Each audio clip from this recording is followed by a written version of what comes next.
Boa noite, pessoal. Estamos aqui mais uma vez, né, para mais um encontro online com os professores de Mesquita, né, onde a gente está fazendo um curso de formação continuada, organizado pelo projeto de extensão Dialogia, proposta de interação sobre ideias forças da docência. E hoje a gente tem mais um encontro com o módulo 4, né, que é aprendendo a ler lendo e a escrever escrevendo, a rotina e o ambiente alfabetizador. A gente teve um encontro com essa temática, que foi uma roda de conversas, né, no dia 30 de agosto, e hoje a gente continua a conversa, né, a gente dá continuidade ao tema com essas três professoras, né, colegas de trabalho. Trabalhamos todas na mesma instituição, que é o CapUERJ. Então, a gente tem a professora Josilene Santos, a professora Liliane Neves e a professora Márcia Cristina dos Santos. Eu vou deixar agora vocês com elas, estou por aqui, né? E dizendo que o nosso encontro está sendo gravado e que depois a gente disponibiliza lá na página do YouTube chamada Extensão Dialogia. Todos os encontros anteriores que a gente fez online já estão lá disponíveis, né? Então, se perdeu algum, passa por lá e tenta recuperar o assunto, tá bom?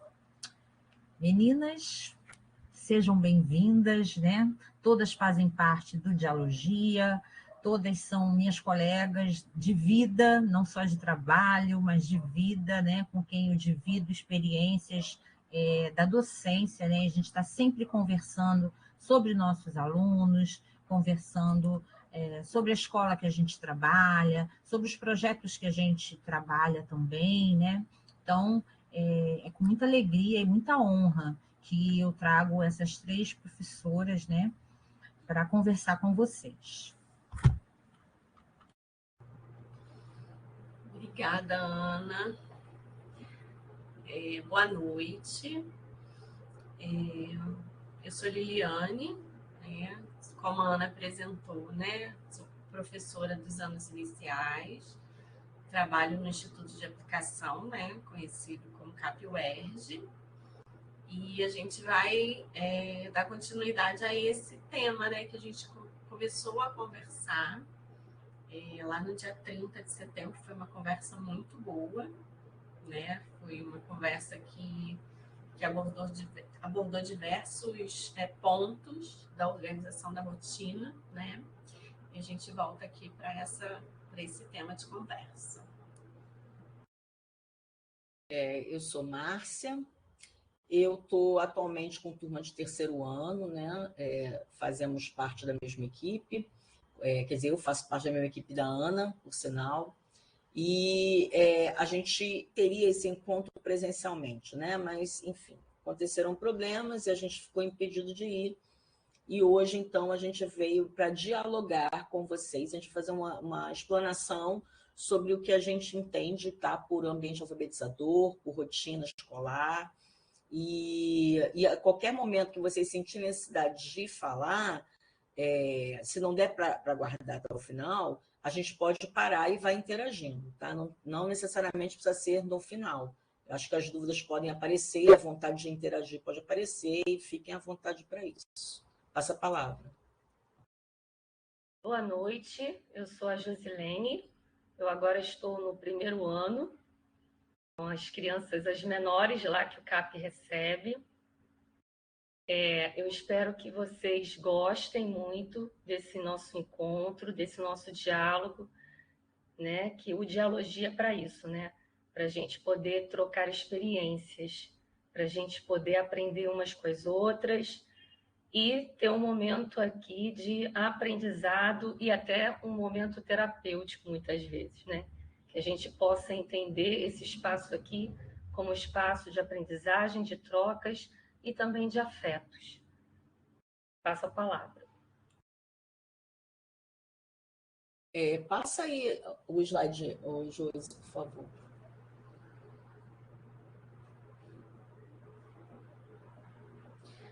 A gente tem como o tema dessa conversa, né? Como a Márcia falou, é uma conversa, então tem um bate-papo para quem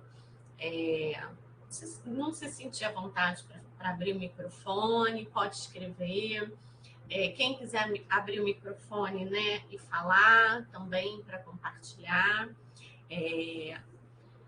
E o tema é o ambiente, né, que a gente chama aqui o ambiente alfabetizador, mas também é o ambiente de aprendizagens, é a rotina, né, para a gente pensar como é que a gente planeja o nosso cotidiano para que as aprendizagens elas sejam mais potencializadas, né? Então a gente traz no primeiro momento a Smolka, que é uma autora de referência para a gente, que trabalha com alfabetização discursiva, que entende, né, essa produção do conhecimento nesses cotidianos, né? Então ela diz que as crianças aprendem, esse trecho é um trecho bem conhecido dela, mas é um trecho que diz muito para a gente, né? Então ela diz que as crianças aprendem a escrever escrevendo, e para isso lançam mão de vários esquemas. Elas perguntam, elas procuram, imitam,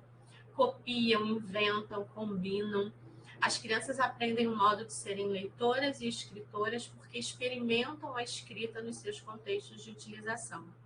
Deste modo, as crianças não escrevem para o professor corrigir. Elas usam, praticam a leitura e a escritura. Então, a provocação inicial é como é que a gente, né, produz, organiza esse cotidiano, esse espaço da sala de aula, essa rotina, as atividades, as propostas, para que as crianças aprendam a escrever escrevendo, que elas aprendam a ler lendo, que elas perguntem, que elas procurem, que elas imitem, que elas copiem, inventem, combinem.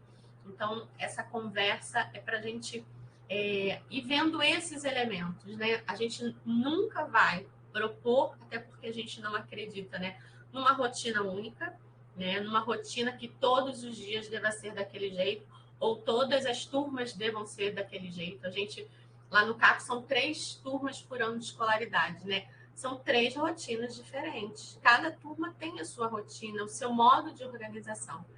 Mas tem princípios, tem alguns pontos que são muito importantes para a nossa prática. E são esses pontos que a gente quer trazer um pouquinho aqui para conversar.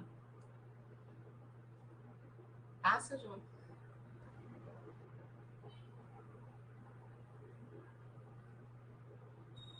Bom, aí vai seguir, Lilian? Depois eu entro?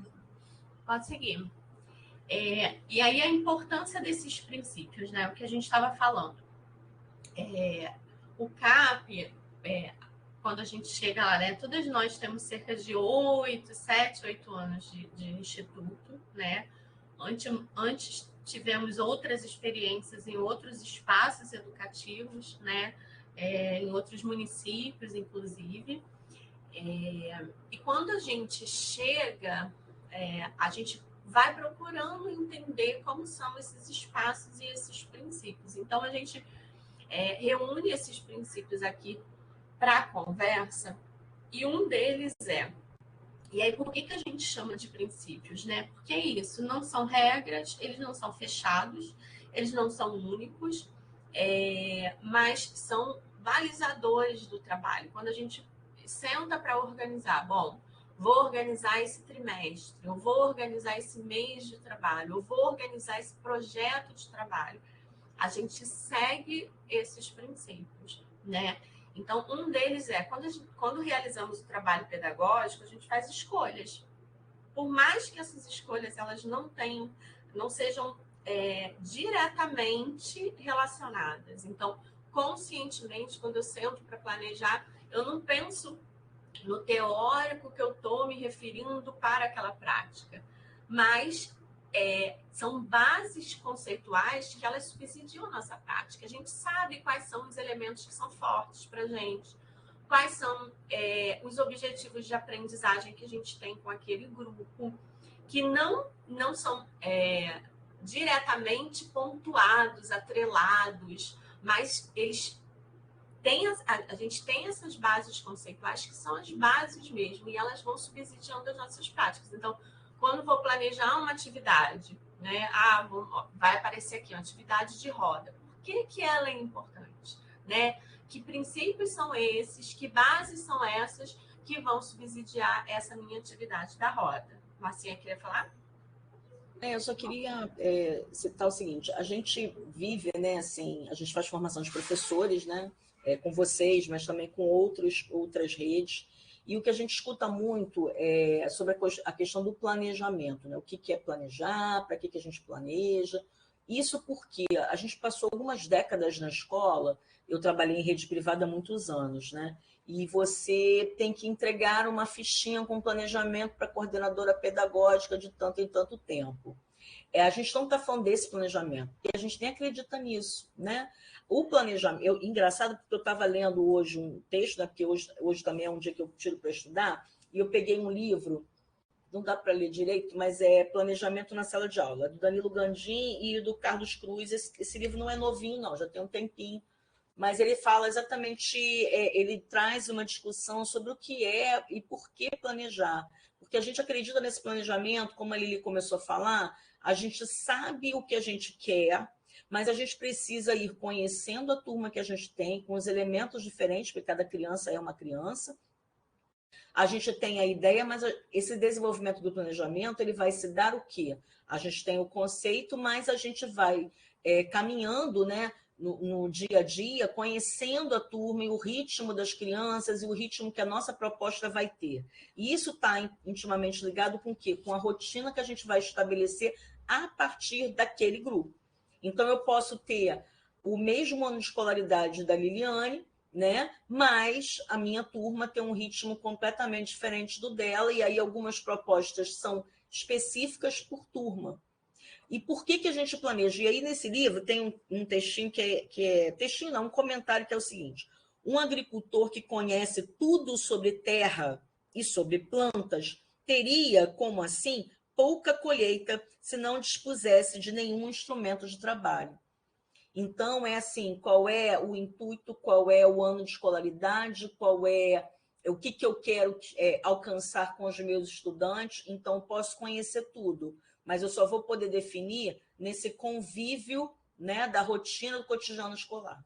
Tá? Então, era só para complementar, e isso já está, de alguma forma, escrito no item 2, né, que não são momentos estanques, há um caminho dialógico, né, como nossa proposta da extensão, com um percurso em etapas que acontecem concomitantemente, porque o nosso planejamento ele não para. As atividades elas são interligadas. Por quê?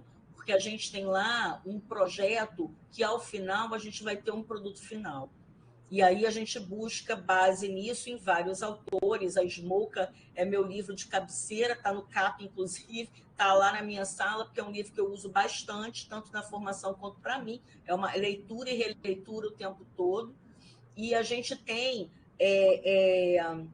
uma partilha, né? Então, assim, o que é esse partilhar? É entre o professor e o estudante. Então, isso não pode fechar, sabe? Isso é uma coisa que continua e é permanente durante o ano letivo. Posso passar a palavra? Pegando o gancho das colegas, algo importante também que a gente considera na nossa rotina, no nosso planejamento, tem a ver com o trabalho que a gente desenvolve com projetos. Temos projetos distintos em cada ano de escolaridade e nascem projetos distintos também na turma. Por exemplo, no primeiro ano em que eu estou, na turma em que eu atuo, tem um projeto distinto das outras turmas e assim por diante. Por quê? Porque é a sensibilidade que a gente tem na escuta, né, na fala com os nossos pares e principalmente com as crianças. É ali na vivência do dia a dia, no planejar, no sentir a turma e dialogando com elas, né, que a gente vai vendo o que desperta o interesse daquele grupo. O que é o brilho no olhar, né? O que tem de interessante ali que aquele grupo gostaria de estudar. Por exemplo, na turma em que eu atuo, as crianças sentiram necessidade de estudar astronomia. Isso porque, por uma fala minha, que desencadeou o interesse deles. Eu estava caminhando até chegar à escola e eu me deparei com arco-íris, e tinha tempo que eu não via o arco-íris. E tinha comentado com a turma sobre essa situação, né? Falei, gente, vocês olharam para o céu hoje? Vocês costumam olhar para o céu? Olha que arco-íris bonito que está aparecendo hoje. E aí, num bate-papo, junto com a história que eu li também, as crianças falaram, professora, a gente podia estudar sobre o Sol, sobre a Lua. Aí outra criança, e sobre os planetas. E aí foi nascendo assim o interesse, a partir de um comentário que eu fiz, sem intencionalidade de trazer um projeto ali para a turma, mas para mostrar que essas coisas nascem em roda, que é um dos elementos chaves do nosso trabalho também. Nas rodas de conversa que nós temos, nas rodas de leitura. Então, vai nascendo pelo olhar, pelo afeto, pela sensibilidade. As turmas, junto conosco, vão criando projetos a partir de outros projetos também. Então, é muito legal quando a gente se permite a viver isso, né? Que a gente tenha isso como objetivo, de poder falar sobre as coisas e nessas coisas vão ocasionando outras. Então, é um convite que a gente faz, né? Porque a gente, às vezes, tem um planejamento, está tão engessado nele, e que a gente não quer, não, a gente tem que terminar esse planejamento. Mas, durante o dia, podem nascer outros projetos aí, bem interessantes, que você não tinha imaginado, por exemplo, para um primeiro ano de escolaridade, né? Então, é muito legal quando a gente tem isso. É um movimento contínuo de movimentos pedagógicos. É o tempo todo a nossa prática, ela é convidativa para que a gente, né, fique recriando o tempo todo, né? Passa a palavra.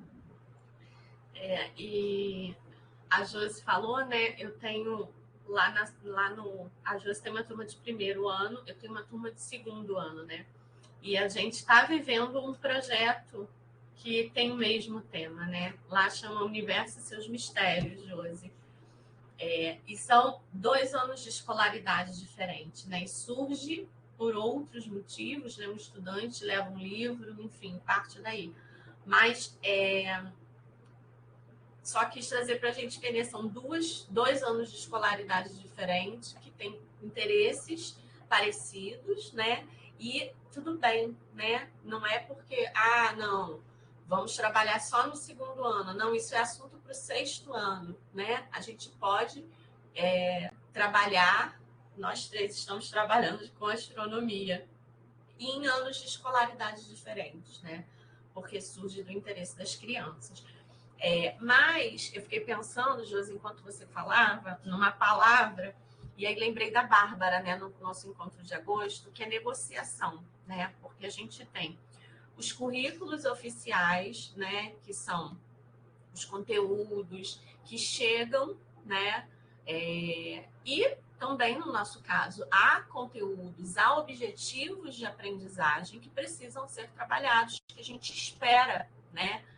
Para o primeiro ano, para o segundo, para o terceiro, para o quarto, para o quinto. Então, essas negociações que é essa organização do cotidiano, que é essa organização do planejamento, que é a negociação entre o que vem desse diálogo e o que é que a gente tem que, né? Porque tem aspectos que a gente tem que. Mas como é, né? Como é que a gente... Será que a gente só pode trabalhar a alfabetização com determinados textos? Por que a gente não pode aprender a ler lendo os nomes dos planetas, né? Lendo palavras como estrela, lua, arco-íris. Então, essas negociações entre esse currículo, né, esse documento oficial, né, que a gente nem pode chamar de currículo, porque o documento oficial é parte do currículo, e o que acontece nesse cotidiano. Então, fiquei pensando nesse espaço que é a sala de aula, que é a nossa rotina, que é esse cotidiano de negociação entre esses aspectos. E aí você passa o próximo, Josi. E aí, esse ponto que acho que é chave para a gente, que é essa rotina que escuta a criança e que olha nos olhos, né? Que vê quais são os interesses, o que eu posso inserir, o que eu posso trazer, o que eu posso tá dialogando nessa sala de aula para escutar, a partir dessa escuta, fazer movimentos em que eu possa escutar, porque às vezes a gente também organiza uma rotina tão cheia de coisas, né? Hoje é isso, hoje é aquilo outro, e qual é o momento que a gente se escuta?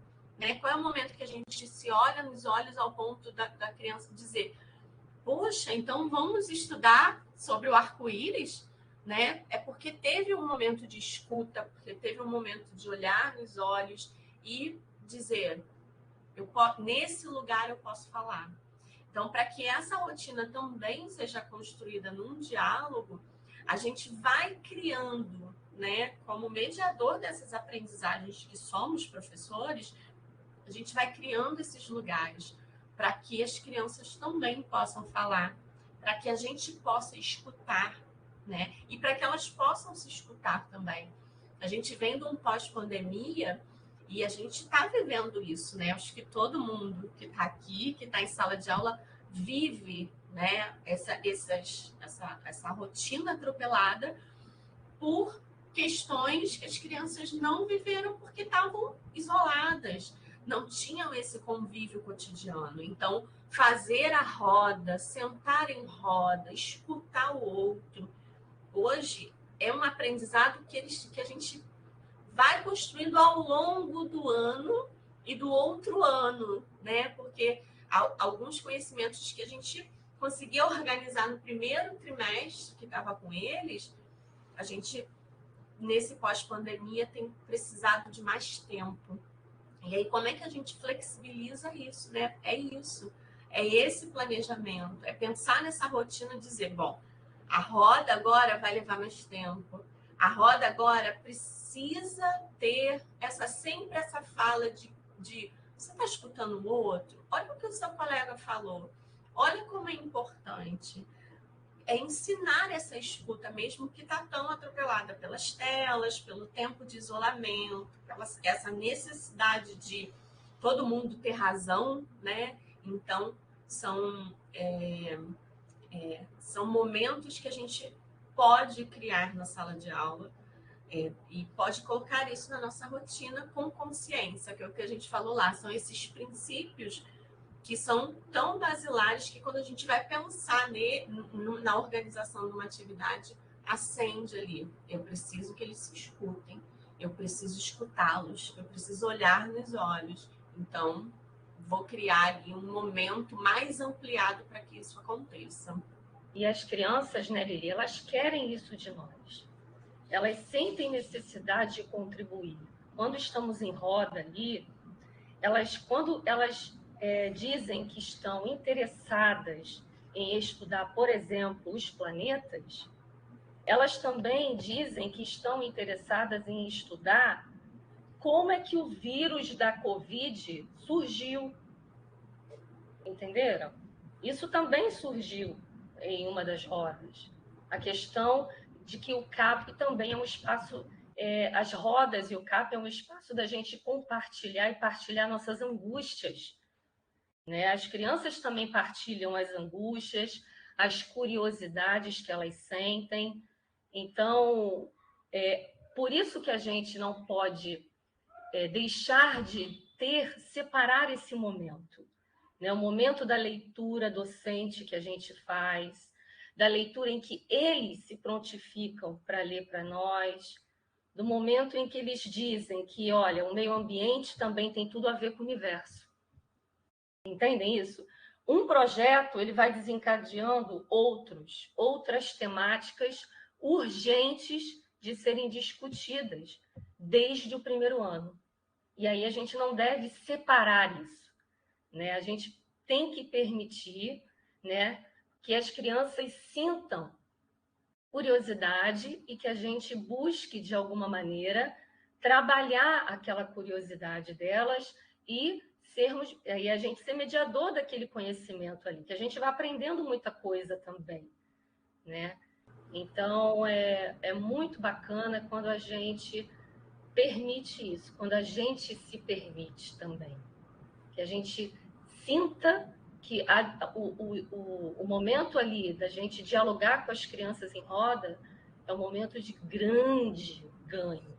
Que até, por exemplo, lá no CAP, até a hora do recreio, às vezes até ultrapassa um pouco, porque as crianças querem falar, elas querem ser ouvidas, elas querem contribuir, e esse espaço de escuta, ele é pedagógico e ele é fundamental para o desenvolvimento, né?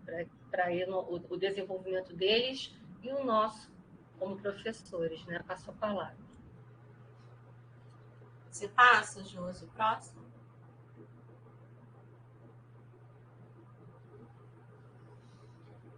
E aí, o que tem, né, nessa rotina, né? De que forma a tornamos dialógica? Que é o que a gente está conversando, né, desde o começo, né, do encontro aqui. O que a gente faz nessa rotina? O que a gente traz nesse dia a dia? E de que forma esse diálogo perpassa? Porque a Josi trouxe o exemplo da roda, né? Que a gente vai falar um pouquinho mais das rodas que a gente realiza, que são... teve até uma criança aqui hoje que perguntou, mas a gente vai ter roda até que ano? Eu falei, até o 5º as rodas estão garantidas. Então, do 1º ao 5º ano tem roda. Aí ele, então tá bom. Porque a gente tá falando com eles sempre, né? A roda faz parte do nosso trabalho, né? Faz parte de como é que a gente constrói conhecimento aqui no CAP. Só que esse dialogismo, ele não tá só nas rodas, né? Ele está nesse cotidiano. E como é que a gente amplia esses espaços? Como é que a gente faz com que com que esse dialogismo ele seja um dialogismo mesmo, né? Porque muita gente usa dialogismo, né? O Bakhtin, que usa a palavra dialogismo, ele diz que tudo está em diálogo. Não tem nada na vida humana que não esteja em diálogo. A gente está sempre respondendo ao outro, a gente está sempre em resposta, nunca uma palavra inaugural. Então, imagina uma sala com 20, 25, 30 estudantes, mais uma professora lá no CAP, às vezes a gente tem 2 professoras em sala, às vezes tem um bolsista, 2.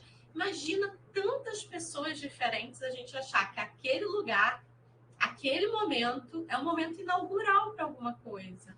Não é, chegam 30 pessoas, 20 pessoas, 25 pessoas com experiências diferentes, que dormiram cada uma de um jeito, acordaram de outro jeito, cada um sabe o quanto correu para estar ali naquele lugar, naquele momento, o trânsito que enfrentou, o que tomou café, tudo. Nós chegamos na sala de aula carregados desses sentidos, né, dessas experiências. E como é que a gente vai provocando para que esse espaço, o diálogo flua, ele seja realmente dialógico, com que o nosso planejamento, o que a gente vai conversar, durante as atividades, como é que cada um vai trazer o seu ponto de vista, como é que cada um vai ouvir o outro e vai partir daquele ponto de vista.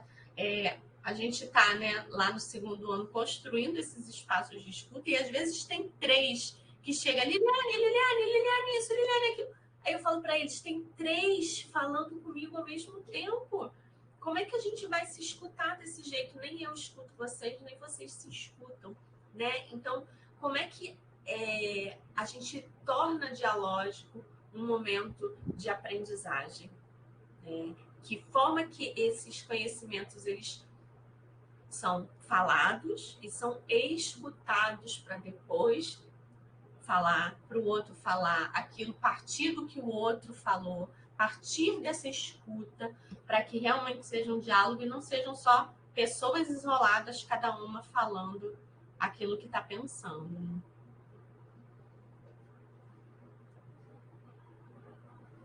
E aí são alguns dos exemplos, né, do que a gente está falando da proposta de diálogo, né?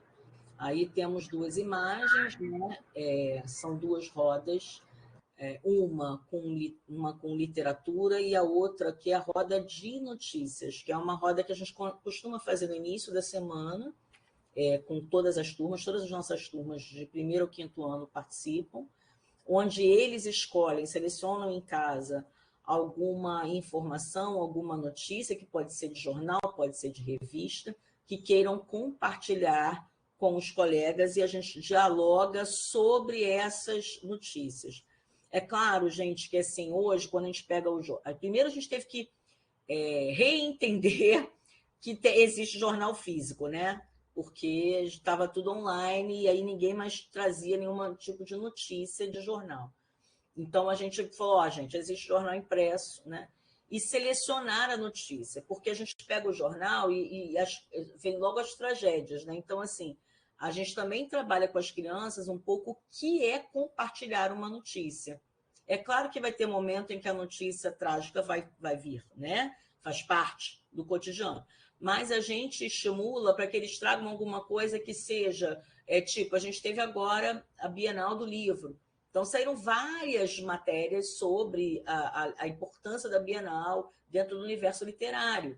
Então, algumas notícias elas vêm, a gente dialoga, existe um grupo, não são todas as crianças que apresentam toda semana, isso é uma loucura, né? Porque a roda ela já leva um tempo enorme, é um investimento de tempo bastante razoável para que as crianças possam falar e possam dialogar entre si.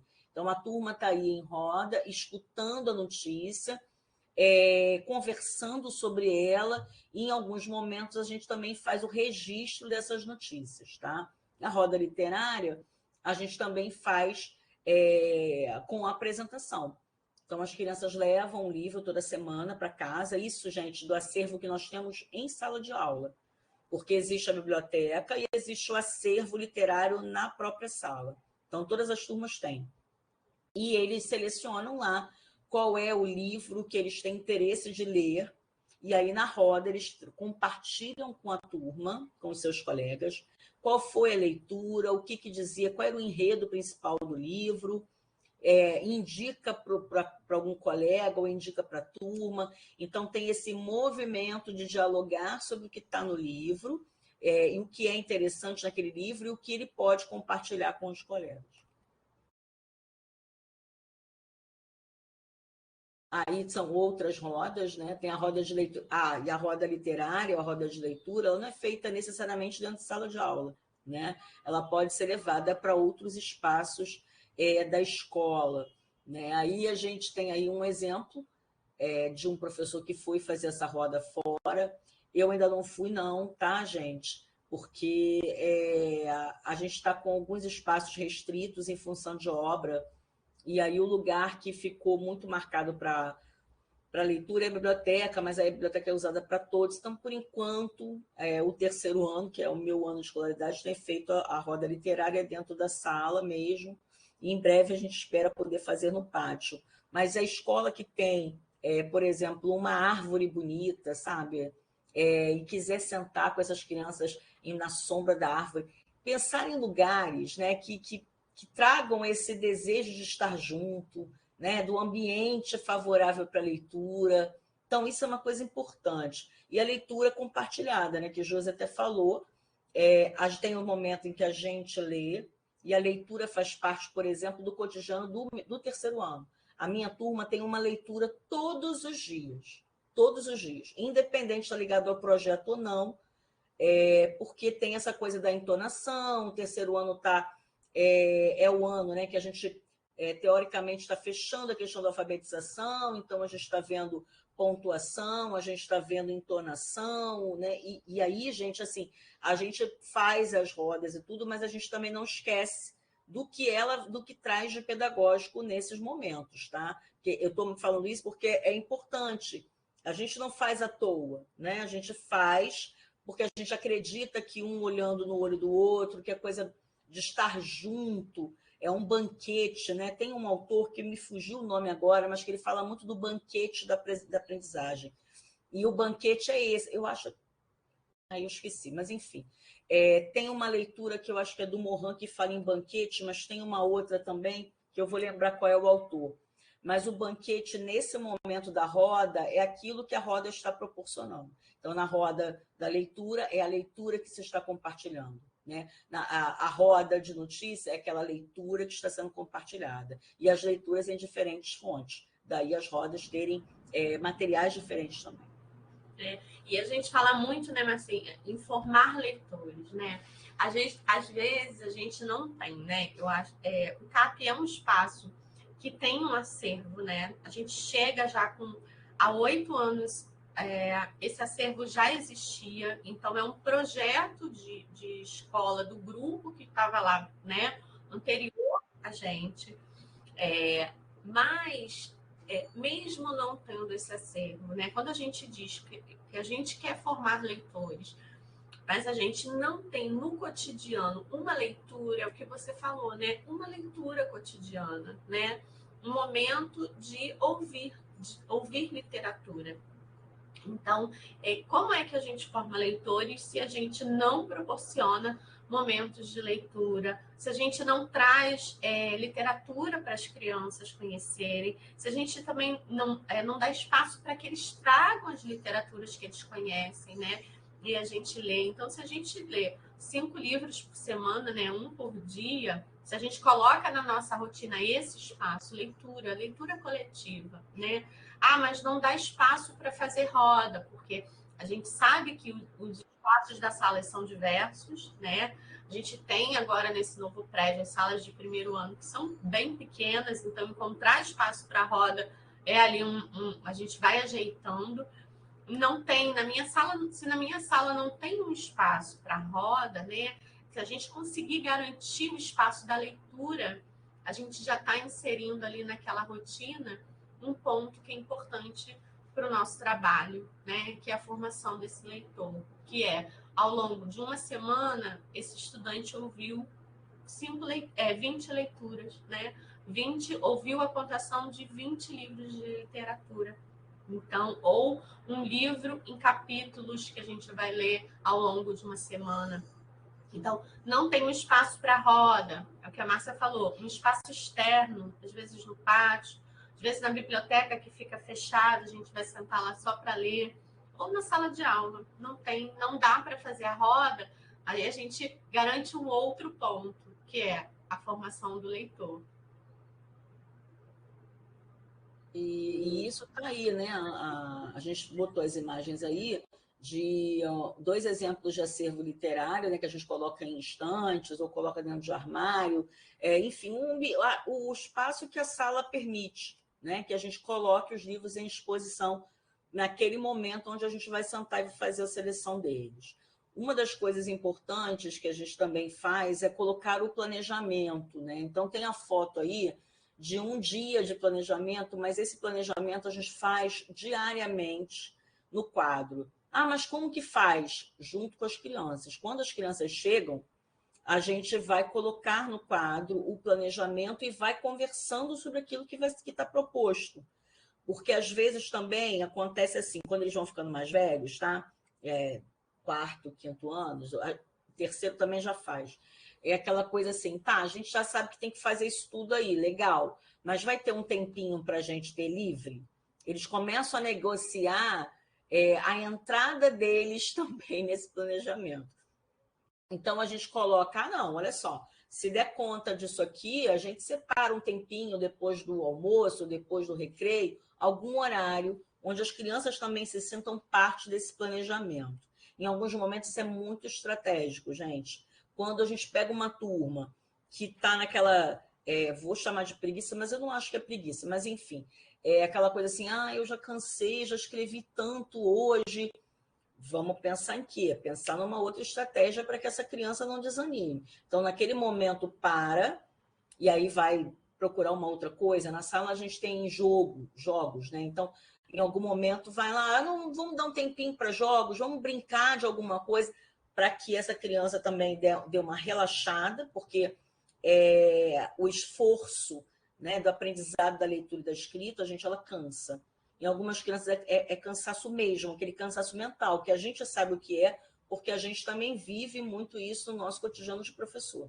Então, tem um momento que tem que dar uma parada, né, e fazer uma outra coisa, respirar, depois voltar para aquela tarefa. Então, o planejamento, ele também traz essa possibilidade de diálogo com as crianças em relação àquilo que está programado.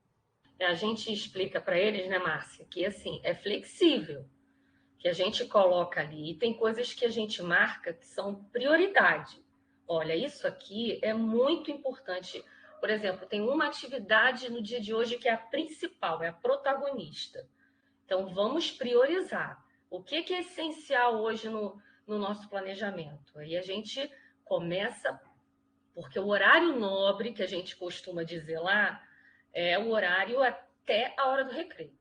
É o horário em que eles estão mais concentrados, que eles estão com mais disposição.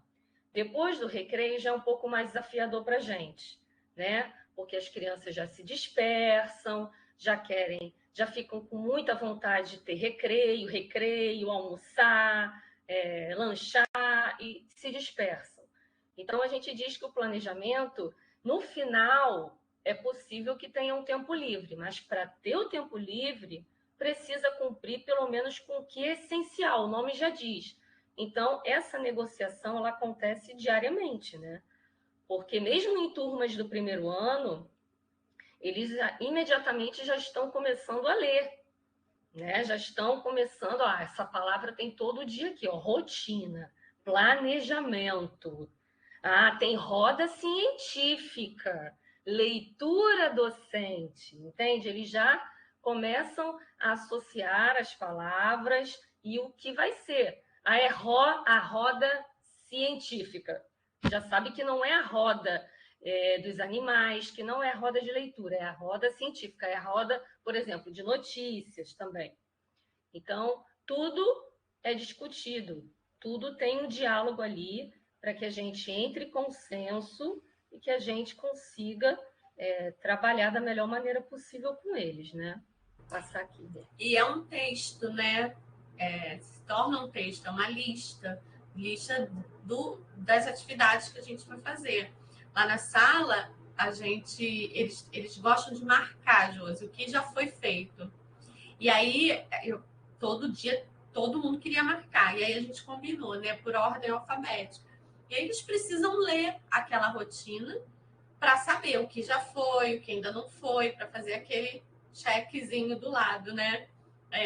E aí, isso é o quê? Uma atividade de leitura, né? Que faz parte da nossa rotina também. E a gente escreveu no slide anterior, não precisa voltar não, Josi, mas a gente traz a importância de que não é porque a sala tem cartazes que ela é um ambiente alfabetizador. Então, nem que é um ambiente de aprendizagem, né? Quando a gente está no terceiro, quarto e quinto.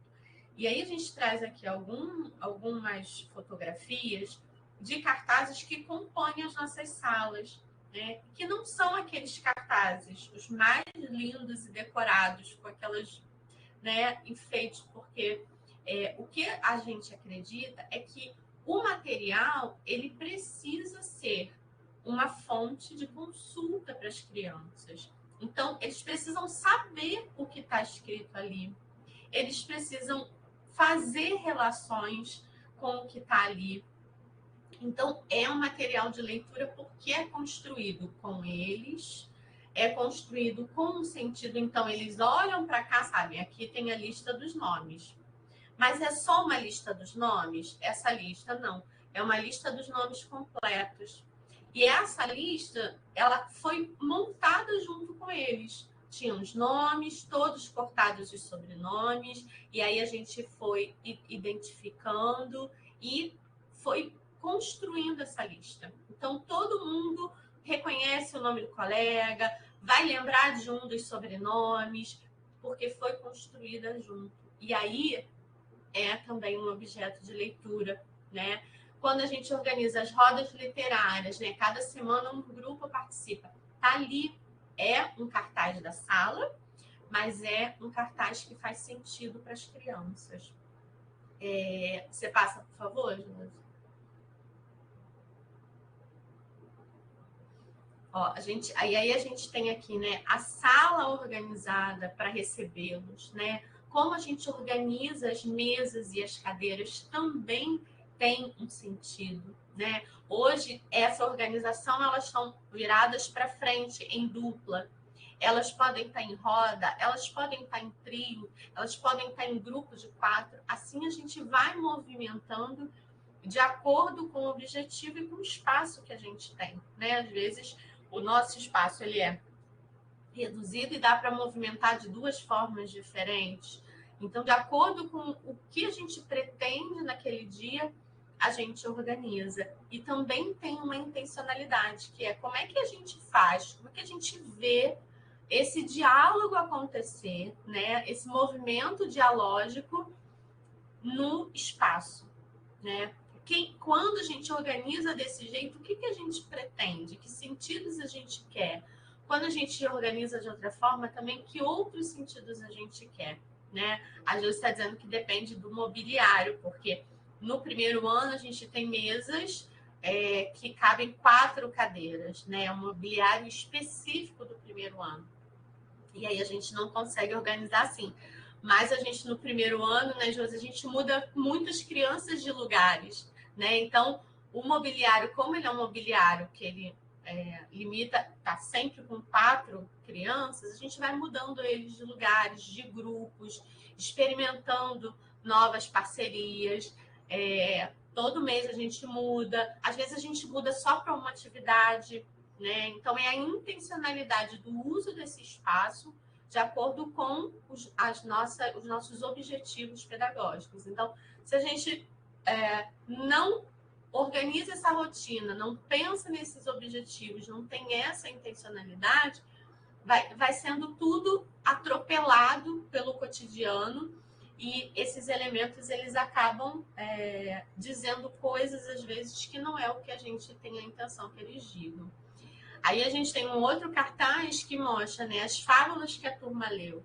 Então, você tem um projeto, que é um projeto do segundo ano de fábulas. Então, a gente lê muitas fábulas, a gente escreve essas fábulas, a gente conhece diferentes versões de uma mesma fábula. E aí a gente faz uma lista dessas fábulas. E aí, vira e mexe, olha e diz assim, tá faltando uma fábula ali. A gente leu outro dia e a gente não anotou ali. Quer dizer, ele está fazendo esse movimento de leitura, né? É o que a Maria Cristina diz lá. Quando o checklist é um momento de leitura. Quando ele olha para um cartaz, se esse cartaz ele constitui esse ambiente de aprendizagem com os elementos que fazem parte do cotidiano, dos objetivos daquela turma, ele vai ser um objeto de leitura com sentido e não um enfeite, né? Então, essa intencionalidade no espaço, na rotina, no tempo, eles ajudam, né, a potencializar as aprendizagens. Passa, Ju. Aqui a gente tem mais alguns exemplos, né, dos cartazes, que estão lá, que estão valorizando a produção dos estudantes, né? Não tem tem uma estética, né, que a gente acredita também que o espaço, né, essa constituição visual bonita, né, interessante, ela é importante, mas a produção das crianças está aí, né? Então, valorizar essa produção, ter esse espaço da produção que comunique, né? Que seja também um objeto de leitura. E também, né, Lili? O belo para nós é realmente isso que você falou. O belo é a produção que a criança faz.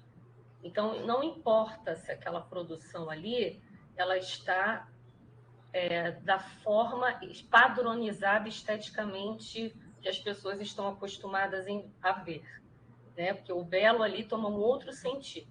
Ali é a produção, a autoria daquela criança, e não para que as famílias vejam tudo perfeito e pensem, meus filhos fazem tudo perfeito. Não.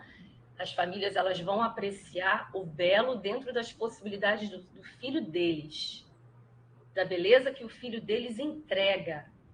Então, isso é importante dizer também, né? Porque possivelmente muitos de nós aqui já passamos por algumas instituições privadas que têm essa prática, né? De que muitas vezes o professor faz sozinho, unicamente, não leva em consideração a produção da criança e tem que enfeitar para as famílias, né? Não é o que nós acreditamos e o que nós praticamos. E acredito que aqui também não tenha esse tipo de prática, né? Mas eu já, por exemplo, já trabalhei em escolas assim. E eu acho difícil alguém aqui que não tenha vivenciado algo. Mas é só para mostrar que o belo, para nós aqui, é a produção, a autoria da criança. E uma coisa que não é estática, né? Não é esse arrumar a sala para receber as crianças, é inclusive deixar os espaços vazios para serem preenchidos pelas produções deles e pelas nossas produções enquanto turma, que vão fazer sentido para o nosso ano todo. Então, os espaços vazios, né? A gente organiza a sala para que seja um ambiente acolhedor, que eles cheguem, mas as paredes não estão todas cheias, a gente não tem várias coisas em todos os lugares, a lista dos nomes não está pronta, a gente vai construindo para que eles façam parte dessa construção e saibam que está ali. Esse tabuleiro da centena, a gente construiu ele no primeiro ano, juntos, nos desafios, a gente leva para o segundo ano, e aí no segundo ano eles vão fazendo outras inferências nesse tabuleiro da centena que foi construído lá no primeiro ano, né? Então, porque o material faz sentido. Passa, por favor, Josi.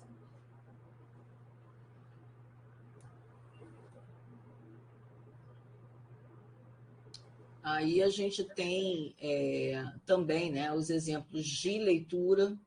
Então, tem uma leitura que é cotidiana, que é do primeiro ao quinto ano, a gente usa a agenda com as famílias, né? Então, é o meio principal de comunicação entre as famílias e os professores, é a agenda. Então, é importante que essa criança pegue a agenda, olhe o dia, e aí vai envolver calendário, né? Coisas também da rotina, e vai trazer para a gente o que tem de recado, quando tem, quando não tem, quando o recado é nosso para colocar na agenda, um compromisso que a gente agende com a turma, por exemplo, um evento, uma expedição, né, que é expedição que a gente chama de aula-passeio, né, que é chamada na maioria das escolas. Então, esses comunicados que vão entre a casa e o estudante, entre a casa e nós, professores, fica na agenda, e a agenda é diária, né?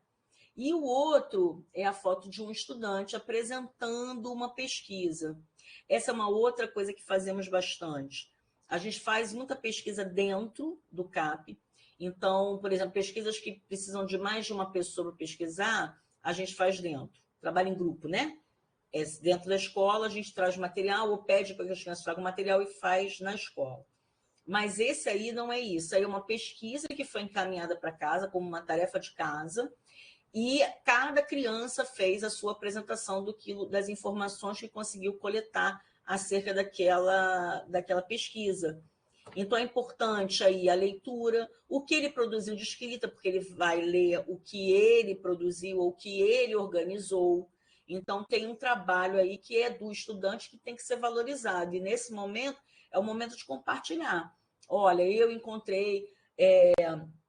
A Josi ou a Lili está escrevendo que os nossos 3 anos de escolaridade trabalharam planetas, né, universo, enfim, o tema que for, mas ligados aos planetas, no nosso sistema solar. E aí, as crianças, elas pesquisaram muita coisa que eu nem pedi, mas eles pesquisaram e trouxeram para compartilhar. Então, a importância que a gente tem que dar para aquilo que a gente está discutindo, um assunto, um projeto, que elementos desse projeto a gente conseguiu reunir, o que as crianças trouxeram, e aí tem o momento de compartilhar. E aí esse momento que é o momento da partilha, o momento do compartilhar, que é o que o aluno está trazendo. Em diferentes gêneros, né, Marcinho? Então, tem o estudante que está ali compartilhando a sua pesquisa num gênero, né? Então, ele escreveu, ele pensou como é que eu vou narrar isso para os meus colegas, que escrita eu preciso fazer para quando chegar lá eu possa compartilhar com os meus colegas, né? Você, ali no uso da agenda, naqueles estudantes, né? Eles estavam também anotando na agenda porque eles tinham salvado uma borboleta que tinha caído num bueiro. E aí eles queriam escrever para as famílias que os dois tinham salvado a borboleta.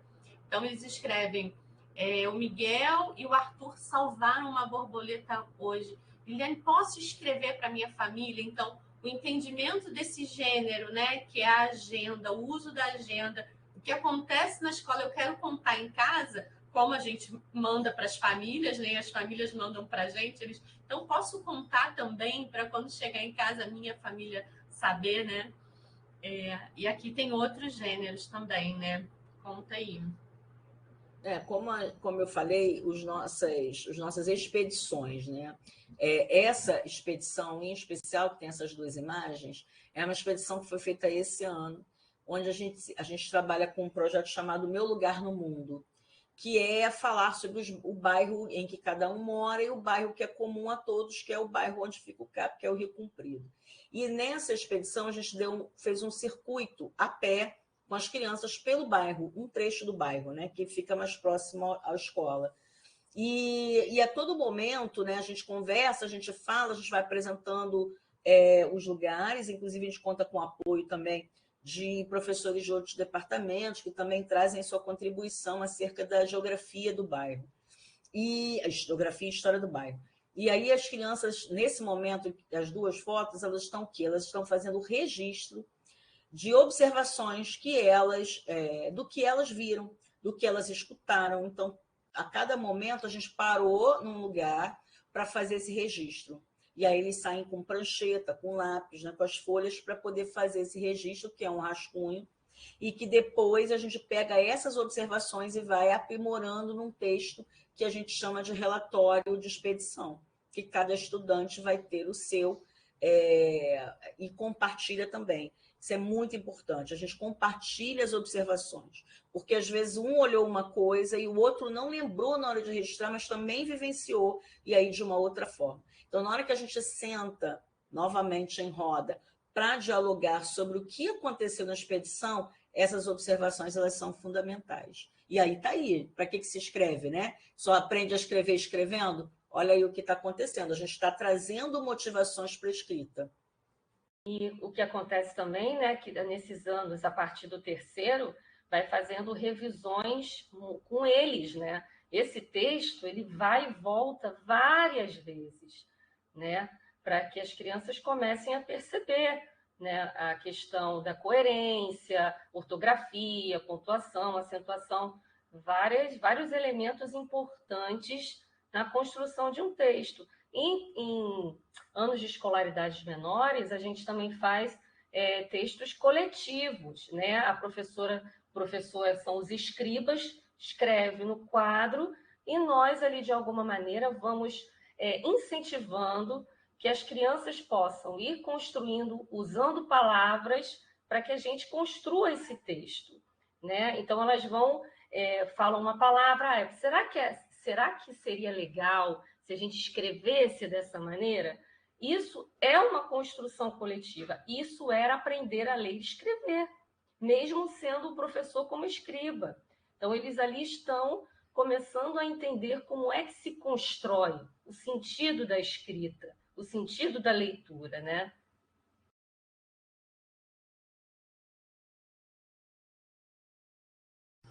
E aí, dentro desses princípios, né, mais um deles é o planejamento dessas atividades de escrita e de leitura. individuais e coletivas, né? Assim como a gente, um ponto que é inegociável para a gente, né? São as leituras diárias, né?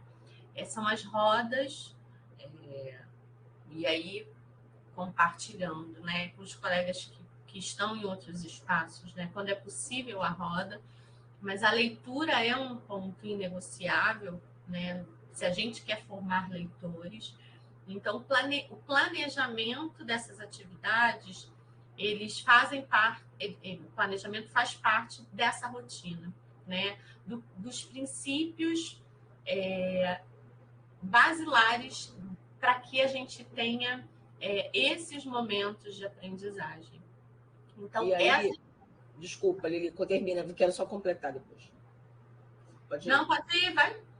Não, é que eu ia falar o seguinte, assim como a gente mostrou a escrita da expedição, que depois a Josi complementou, né, que vai e volta e a gente vai fazendo revisão, do terceiro ao quinto ano, a gente tem muita produção, tanto coletiva quanto individual, mas a gente vai individualizando um pouco mais. E aí a produção, ela tem motivações, como exemplo, nós nós produzimos há alguns meses, e vai ser publicado, por exemplo, a produção de texto baseado na leitura de Chapeuzinho Vermelho. A gente leu diversas versões de Chapeuzinho Amarelo, de Chapeuzinhos coloridos, enfim, um universo, né, de chapéus e de versões. E essas versões, de tanto a gente ler, uma hora a gente fez a proposta dessas crianças, então, produzirem uma história baseada no Chapeuzinho Vermelho. Então, no Chapeuzinho Dourado, apareceram várias histórias, mas o que aconteceu ali? A gente queria uma proposta individual. Uma coisa que entra no nosso planejamento também de uma forma mais rotineira, mais cotidiana, também nesse processo de escrita, são as tirinhas, né? Aquelas que a gente acha em revista, né? Em alguns desenhos, que elas não têm o balãozinho, elas só aparecem as imagens, e a gente apresenta para as crianças e pede para que eles criem a história. Vários leem, né? Leem aquelas imagens e depois produzam os diálogos entre os personagens. Então, tem uma produção de escrita, né? E uma produção de leitura na medida em que a gente faz as diferentes leituras, né? Da mesma história. Ou pode chamar de diferentes versões do mesmo tema. Né? Então, isso por aí. E a outra coisa que tem aí que a gente está falando é sobre o erro. Né? O que é o erro? Se a gente está trabalhando com a construção de escrita, obviamente que ninguém nasceu escrevendo tudo, né, gente? A gente erra as palavras, ainda está lendo e entendendo a forma de escrever da língua portuguesa, que não é fácil, diga-se de passagem, né? Uma das línguas mais complexas do mundo. E o erro ali, quando a gente tem um trabalho que a partir da produção escrita das crianças, a gente vai trabalhar a pontuação, a paragrafação, isso a partir do terceiro ano. E aí, para eles identificarem, a gente seleciona alguns textos, né, e reproduz para eles no quadro, às vezes é só projetando, e às vezes a gente dá no papel, onde eles tenham que verificar o que está faltando no texto. Então, a gente dá texto sem pontuação nenhuma. Bom, mas como é que a gente lê um texto sem pontuação? Antes lia. As crianças escrevem dessa forma, né? A pontuação ela vai surgir um tempo depois que já tem experiência de escrita, certo? Primeira coisa é falar e usar o aí, né? O enfim, esses conectivos que são muito basilares da infância. E aí depois, com isso, a gente vai percebendo que mas fulano não botou o travessão que tinha que botar. Mas você sabe o que é travessão? Quando é que a gente usa o travessão? E aí a gente já está num diálogo, usando o que foi um erro, entre aspas, de um estudante, para discutir a pontuação, para discutir o uso do parágrafo, o uso do travessão. Então, o erro, quando aparece, ele surge como essa oportunidade, né, da gente discutir nesse processo aí de aprendizagem. Pronto, Lili? Perfeito. E o que você fala, dessa que eu estava trazendo, da intencionalidade, né? Eu fico pensando que às vezes a nossa rotina pode se atropelar tanto que a escrita às vezes fica de lado, né? A gente não, a leitura eu faço uma leitura cotidiana, eu leio com eles, a gente lê o que está no livro, na apostila.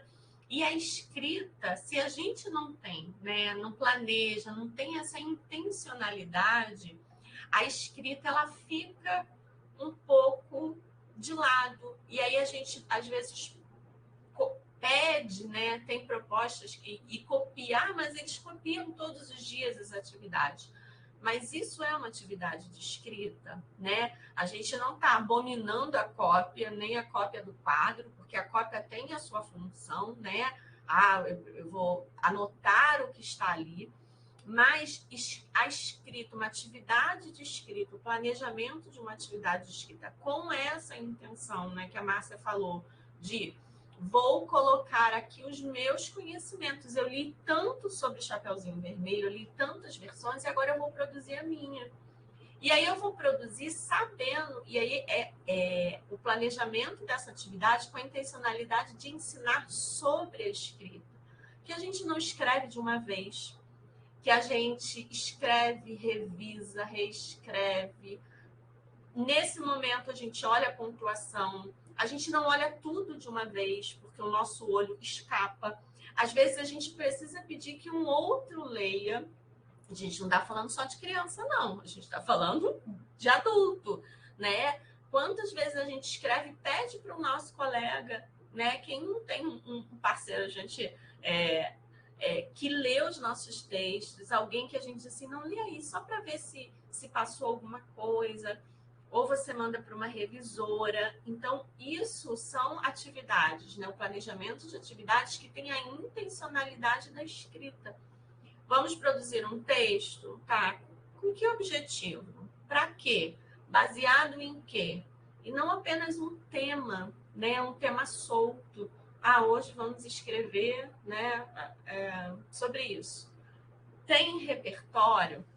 Então, se tem uma intencionalidade, a gente leu sobre isso antes, a gente discutiu, porque a gente às vezes quer um repertório que a gente não ajuda a criar, né? A gente não ajuda, mas deveria, se a gente fica só no deveria, a gente acaba não colocando a intencionalidade no planejamento dessas atividades. Então, vou planejar atividades de escrita. Então, tem um processo, gente, vamos escrever, vamos colocar as ideias e fiquem tranquilos. É o que a Márcia disse, que daqui a pouco, num outro momento, eu vou revisar a pontuação.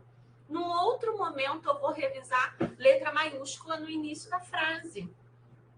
Num outro momento, eu vou revisar uma outra coisa. E eu posso, mais tarde, fazer uma reescrita, copiar aquele texto com essas correções. Olha a cópia aí com sentido.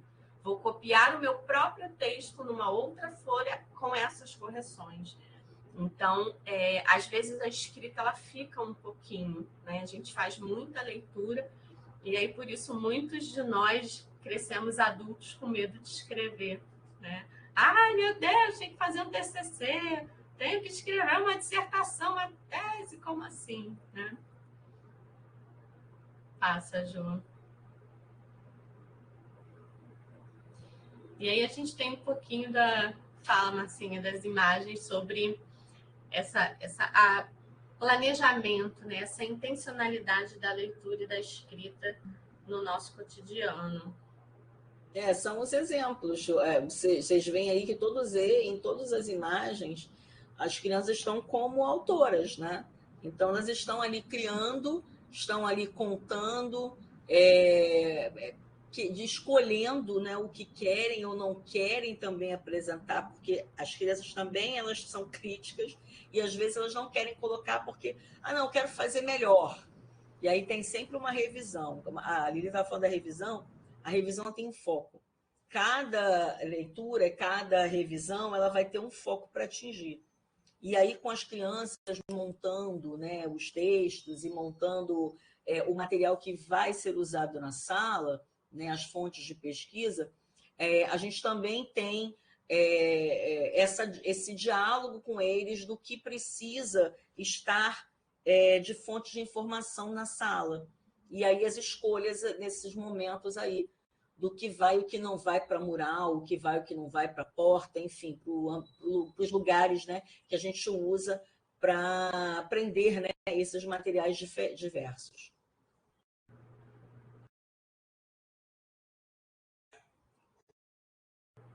E aí a gente tem mais alguns princípios, né, que são o desafiar cotidianamente a criança a resolver problemas e a tomar decisões em função do que se propõe a produzir, né? Não é o dado, né? É o desafiado. Também não é o impossível, né? Vamos lá, você lê aí para resolver individualmente. Mas quando a gente faz esse planejamento com a intencionalidade, a gente vai perceber o que é o desafio, o que é o desafio para esse grupo de estudantes, o que isso já não é desafiador para esse grupo.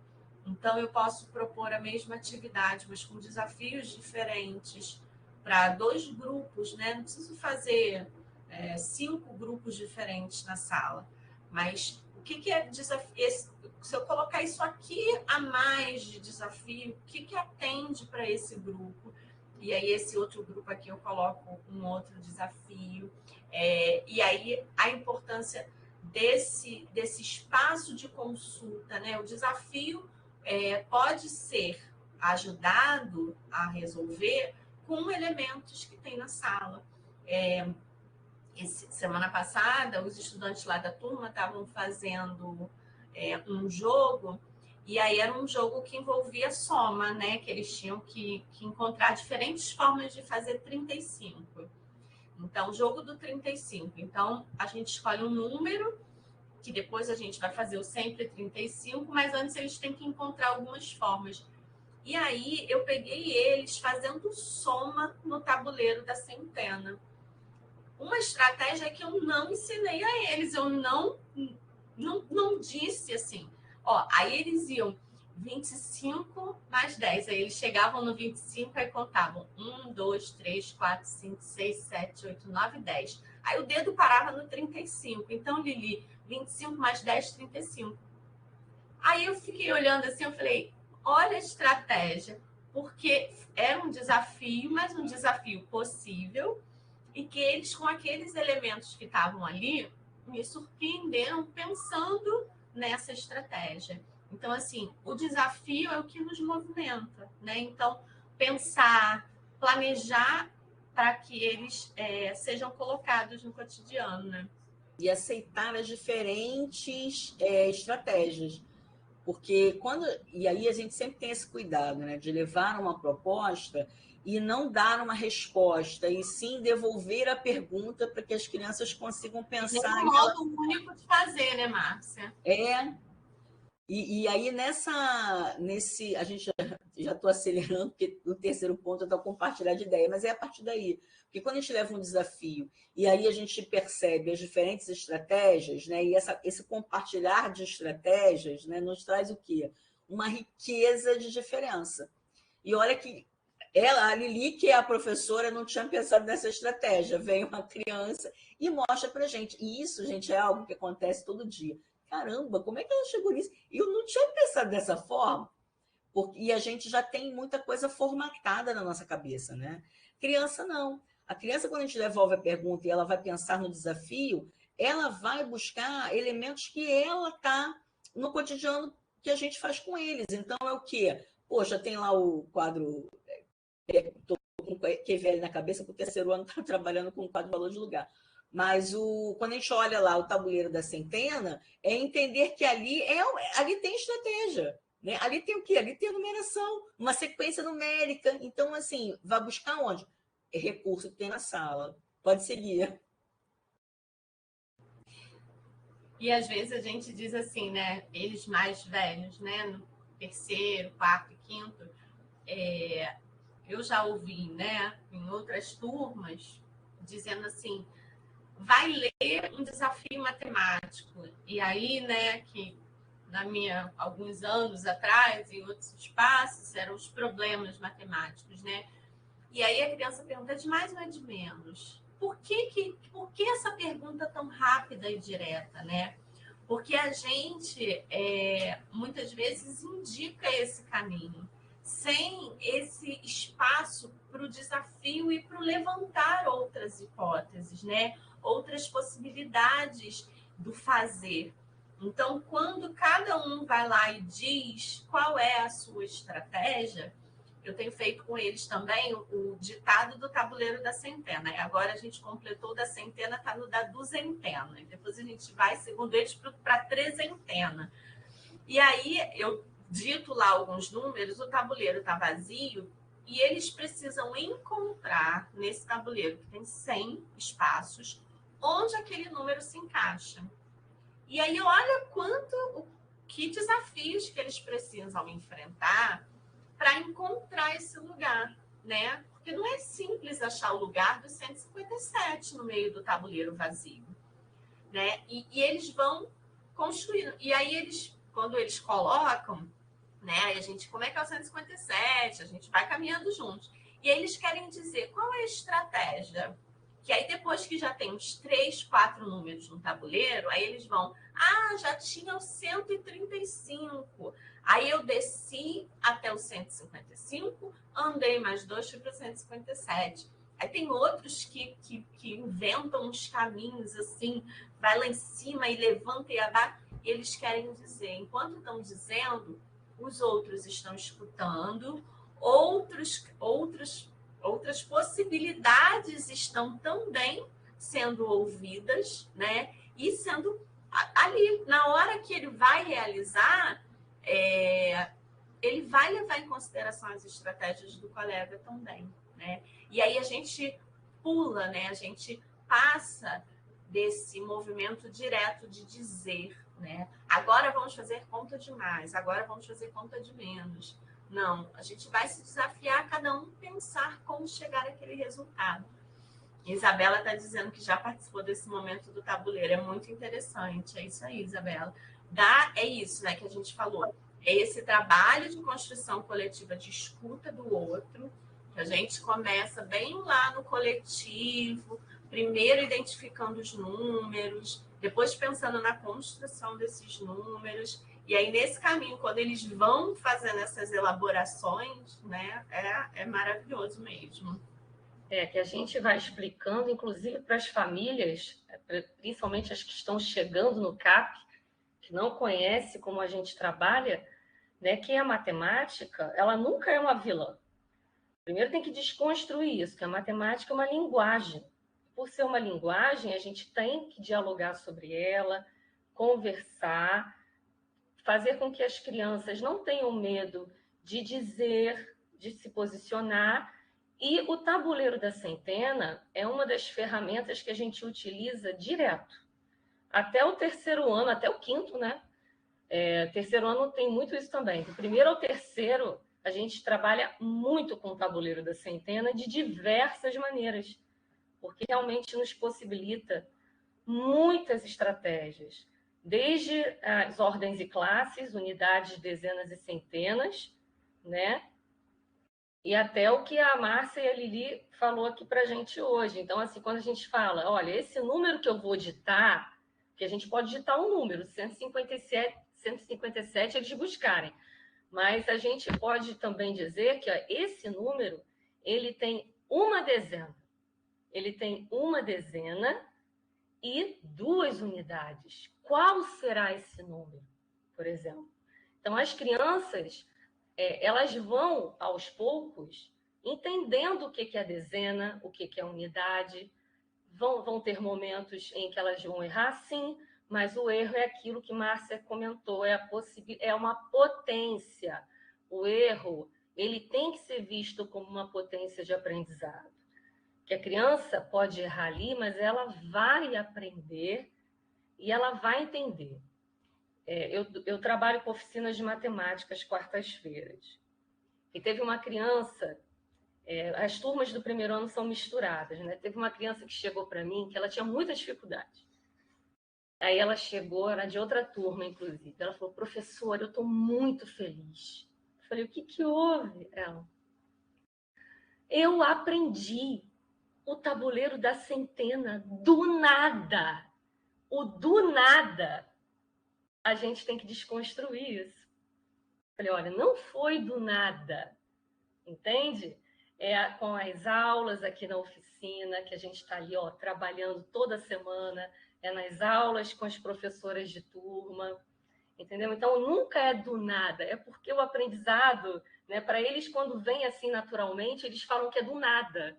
Mas não, isso é uma construção diária, entendeu? Então, o tabuleiro da centena, que era difícil para ela, um desafio possível, isso é muito importante dizer, que é desde o primeiro ano a gente trabalha, é um desafio possível, a criança aprende, é só utilizar as estratégias e aguçar essa curiosidade delas, que elas vão olhar para você e vão falar que é do nada, entendeu? E vai dizer com alegria no olhar que elas aprenderam, né?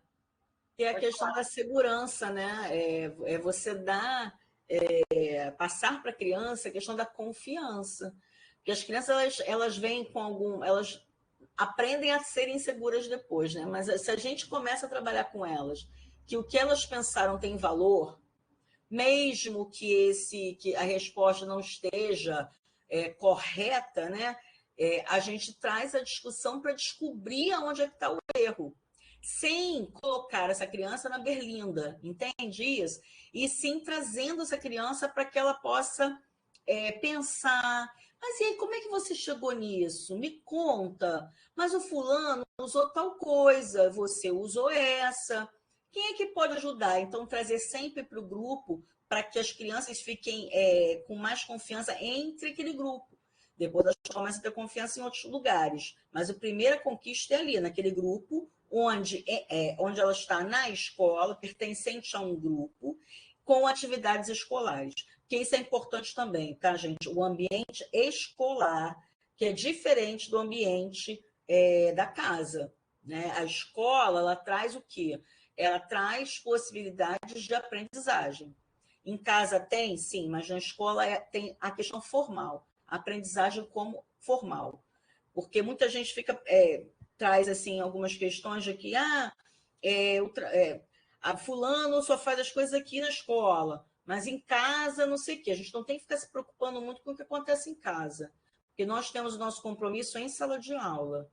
E a gente tem muito isso enraizado, né, no CAP. Assim. Nós, né, enquanto professores, nós trazemos elementos que possam oferecer para a criança o ganho de aprendizagem. O nosso desafio fica o quê? As crianças que têm maiores dificuldades de aprendizagem, ok. A gente vive aí, como a gente falou antes, um tempo pós-pandemia, que não dá para ser esquecido, porque o tempo de atenção está curto, porque o tempo na tela fez acelerar tudo, então tem que ser tudo muito rápido, então a gente tem que recuperar o tempo do pensamento, o tempo do raciocínio, e não da resposta pronta, como tem essa expectativa em relação às famílias, né? E isso, gente, eu estou falando só o CAP, não. Estou falando de um modo geral, porque a gente tem amigos em diferentes redes, né? Eu trabalho com 13 municípios, então, o que eu escuto dos meus professores, né, dos meus parceiros professores, é um pouco isso. Mas eu estou acelerando a matemática porque os pais já querem algoritmo, né? Conta armada.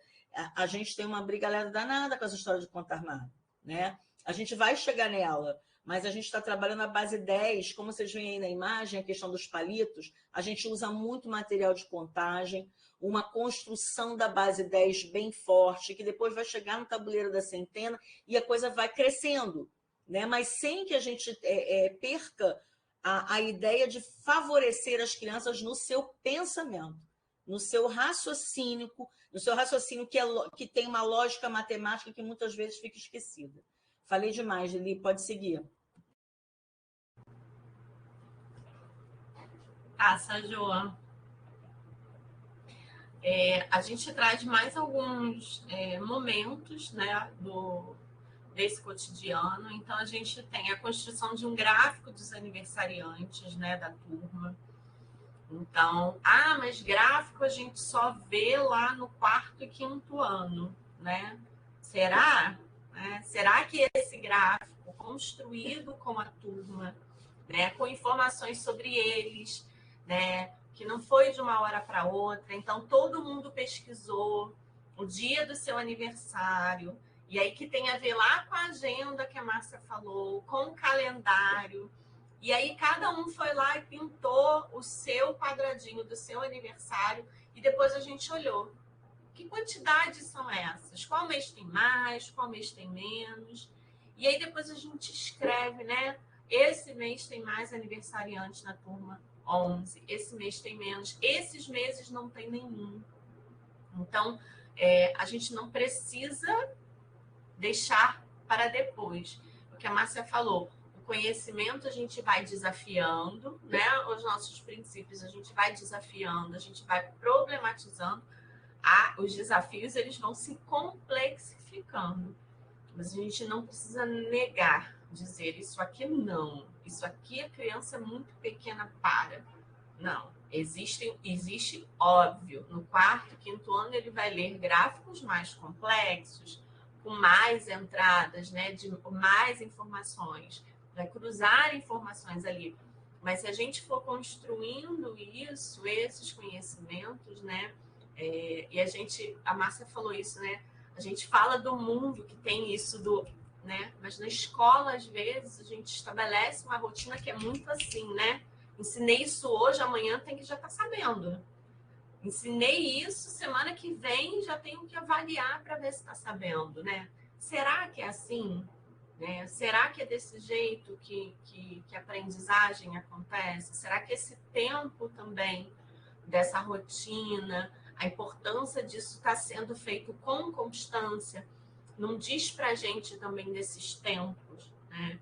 Então, a gente tem essa estudante ao lado que ela precisava fazer uma atividade que era completar os nomes dos colegas. Então, tinham quadradinhos só com a quantidade de letras. E uma letra ali no meio, ou a letra inicial.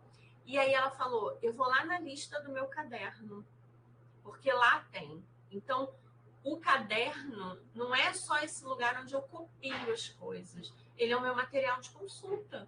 Ali tem a lista do nome dos meus colegas. Então, aquilo, mais uma vez, né, como no tabuleiro da centena, uma ideia que eu não tive. Falei, tem a lista na sala, é só olhar na lista da sala.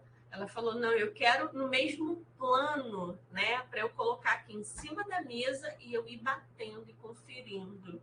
Então, o material que a gente constrói com eles, e aí independente da série, se é alfabetização, se é 5º ano, é um material tem que ser de consulta, é o material dele, não é o material nosso, né? E aí, por isso, a gente não corrige, né, rabisca a atividade do estudante, porque é o material de consulta dele.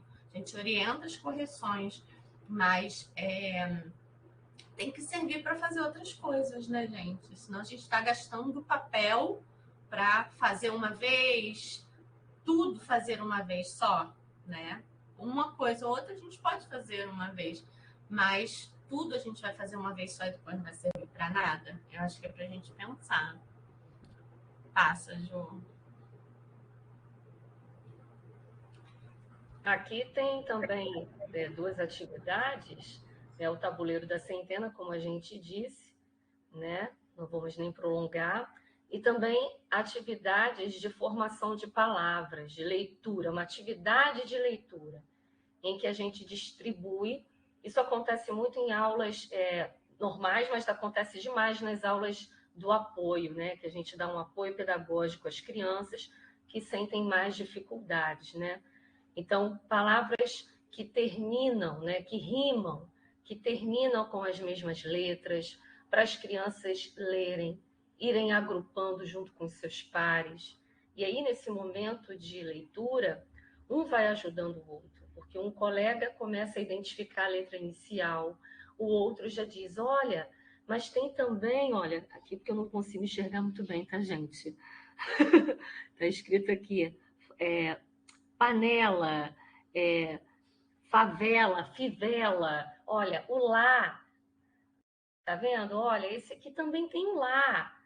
E outras rimas também, né? A gente trabalha muito com as rimas para nos ajudar nessa formação de palavras também. Então, um vai ajudando o outro. Crianças mesmo com dificuldades, elas vão se apoiando e elas vão, quando elas menos esperam, do nada, muitas aspas, elas já estão lendo.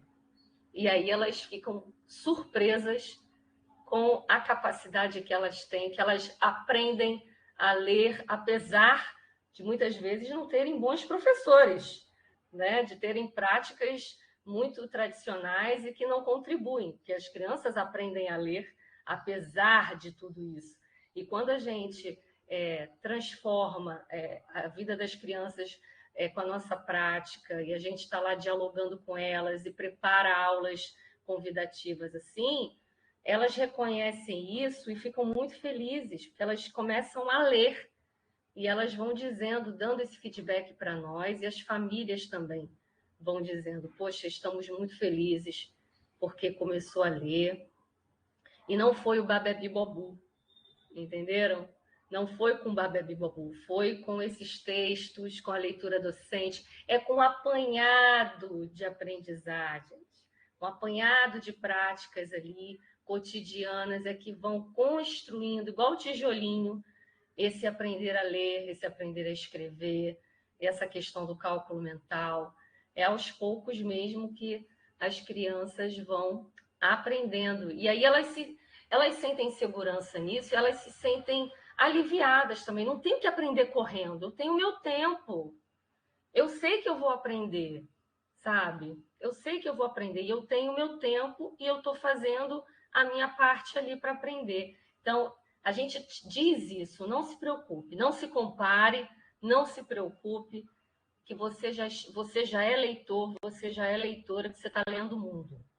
E a gente vai explicando o que é ler o mundo. Bom, as rodas ajudam nesses momentos, tá? Nessas discussões muito profundas que a gente tem com os nossos estudantes ali no CAP. Né? Quer que passe? Acho que vou passar, né? Porque já está...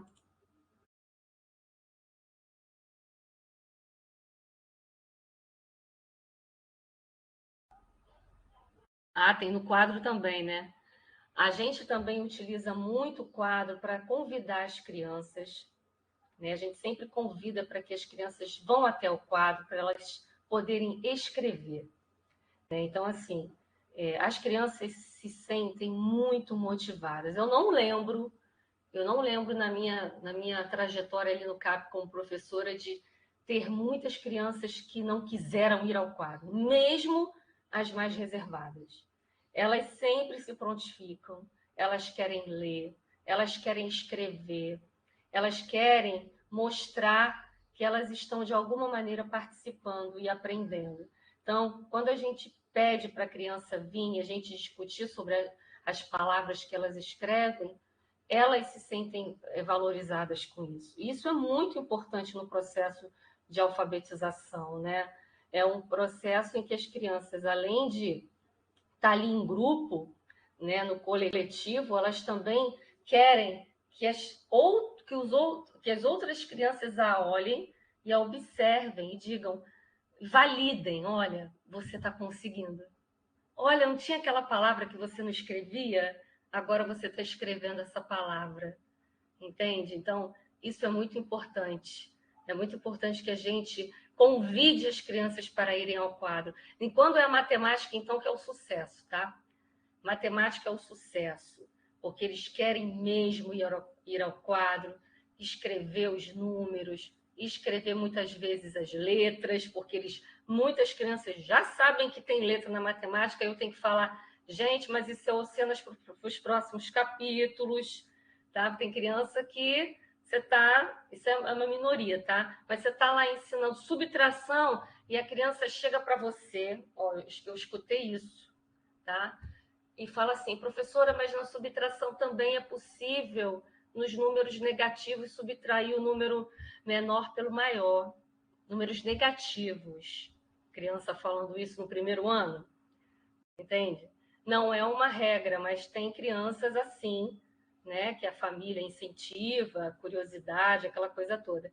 Então, elas gostam de assumir, tipo, esse papel de docente, né? Elas gostam disso. Agora você é o professor, e vou escrever algumas coisas aqui para os meus colegas lerem também. Então, é um momento muito bacana, muito reflexivo, de troca entre as crianças, que a gente gosta de apreciar. Passa, Josi, por favor. E aí a gente, né, tá chegando no nosso tempo, né, final, né, no nosso horário. E aí a gente traz alguns desses princípios para nós, professores, né? A gente falou das aprendizagens dos estudantes, das diferentes aprendizagens, desses diferentes modos em nossas práticas para trazer esses princípios. Então, as práticas que a gente traz aqui, né, como a gente disse no começo, são as práticas que a gente realiza no cotidiano. Cada cotidiano, né, de cada sala de aula é um espaço potente de aprendizagem, né? A gente acredita muito nisso, na força desse humano que, quando está junto, né, para construir conhecimento, é uma potência. A gente sabe que, às vezes, as condições, o espaço físico, ele mais nos desafia do que proporciona com que a gente esteja nesse espaço, mas a gente vai transformando ele nessa potência no nosso cotidiano. E aí, 3 desses aspectos que a gente traz é perceber-se como mediadora, né? Professora, professor, mediador dessas aprendizagens.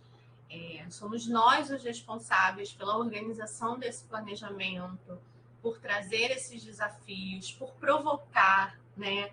Por nessa escuta que a gente coloca lá no começo, né? Das crianças, ver esses pontos que são potências, que a gente pode aprofundar com eles, que a gente pode trazer outros elementos, ou que a gente pode identificar as dificuldades mesmo, né? Muitas vezes nessas conversas a gente vai identificando, não, posso trazer isso aqui eu preciso discutir um pouco mais com eles. Ser professora pesquisadora, né, que enfrenta os desafios da docência. Todos vocês, né, todos nós estamos aqui numa segunda-feira, às 8h48 da noite, né, porque acreditamos nessa pesquisa cotidiana, nesse olhar pesquisador. E quando a gente faz com as crianças a roda dos pesquisadores, né, as rodas científicas, eu sempre falo com eles, né, como é um olhar pesquisador? Um olhar pesquisador é esse olhar curioso, né? Então, a professora pesquisadora não é aquela professora que é acadêmica, né? É a professora que enfrenta o seu cotidiano, que constrói o seu cotidiano com esse olhar curioso, esse olhar que olha para o desafio e diz: o que é que eu vou fazer, né? Tem essa criança com essa especificidade, o que é que eu vou fazer? Para onde eu vou olhar? Que parceiros eu vou estabelecer para enfrentar esses desafios da docência, que a gente sabe que são muitos, né? E o registro dessas percepções.